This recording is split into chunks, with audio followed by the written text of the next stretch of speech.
Hey, what's up, guys? How's it going? I haven't been online for a little while. Been away on holidays with the family, so went on a bit of a cruise up north to the Whitsunday, so it was pretty nice. But when I got back, it got twice as good. Had a nice big door full of goodies from the post office. As you can see here, we've got a 6S Arrma Talion. I thought this would be a good opportunity for me to just maybe go over what I think is a pretty well bulletproof sort of build, and you can apply this sort of stuff to any of the 6S range really in terms of the upgrades.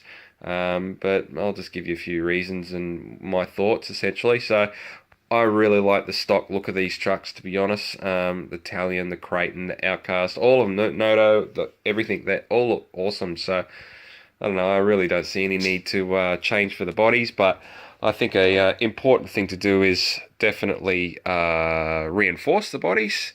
How you choose to do that's up to you, of course, but I've tried bedliners, I've tried just hot glue gun, I've tried a bunch of different things, but I've actually ended up settling on good old shoe goo and drywall tape. You got to make sure you go right over the holes too for the actual body mounts, and then you cut them out with a appropriate knife.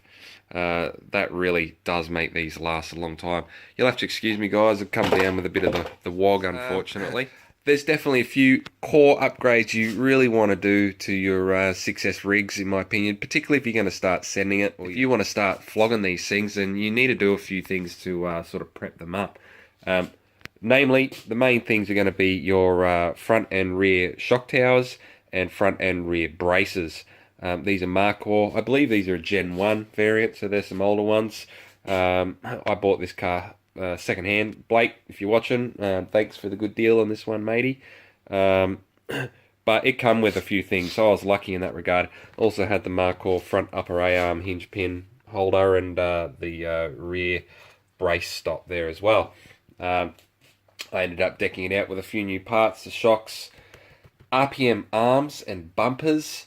I think they're really important too. The stock arms bend, but they don't tend to bend back, I find. So that's a real problem. It can really upset all the steering geometry, and the cars will pull left under throttle and turn right when you come off the throttle. All that sort of stuff's a real pain in the ass. In my opinion. Electronics, take your pick. This is an XR8 combo in here I had kicking around from another project.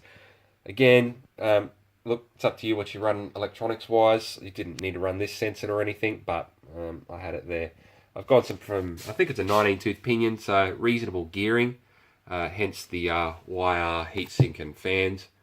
The plastic fans, in my opinion, are pretty crappy, but hey, while this thing's staying nice and clean and probably a bit more on-road, I think they'll serve their purpose. Now, guys, there's a few other things to consider. Probably the last thing's going to be the chassis. So we're really lucky these days. We've got a few different manufacturers out there making a few different products for us. I really like the M2C stuff.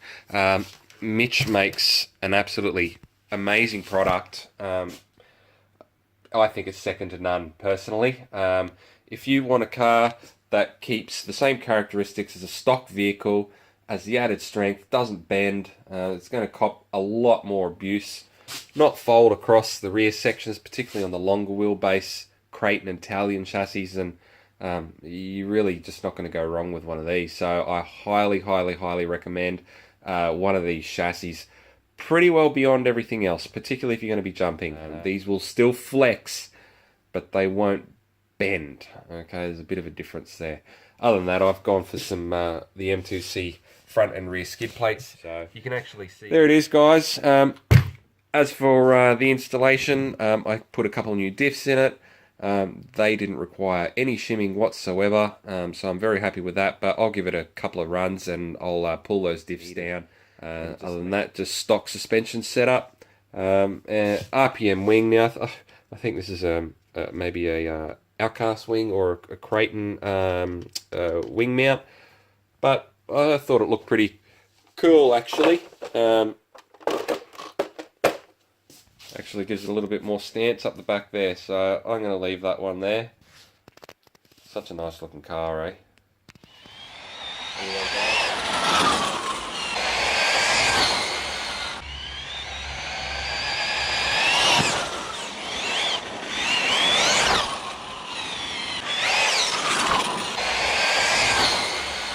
That's 3/4. I'll try and give it one little squirt as it goes past. I've got one little touch of full throttle.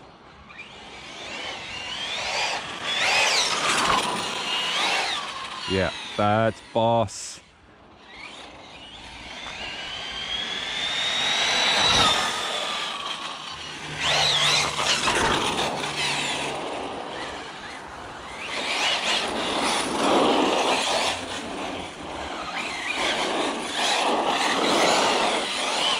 Oh, it's so much grunt. Ooh.